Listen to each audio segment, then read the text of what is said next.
بسم اللہ الرحمن الرحیم۔ حضرت صفوان بن امیہ رضی اللہ عنہ سے روایت ہے کہ ایک آدمی نے ان کی چادر چرا لی۔ اس چور کو نبی کریم صلی اللہ علیہ وآلہ وسلم کے پاس لے آئے تو حضور صلی اللہ علیہ وآلہ وسلم نے اس کا ہاتھ کاٹ دینے کا حکم دیا۔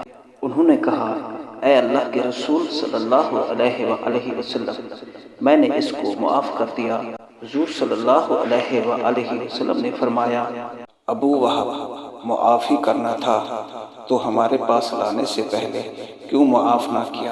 پھر رسول اللہ صلی اللہ علیہ وآلہ وسلم نے اس کا ہاتھ کاٹ دیا۔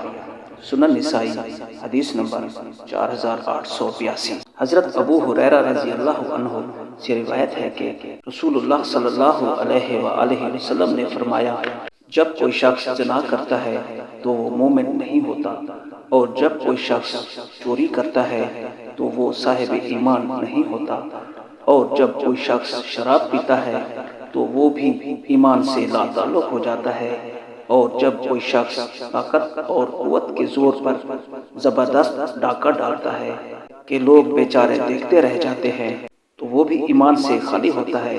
سنن نسائی، حدیث نمبر 4874۔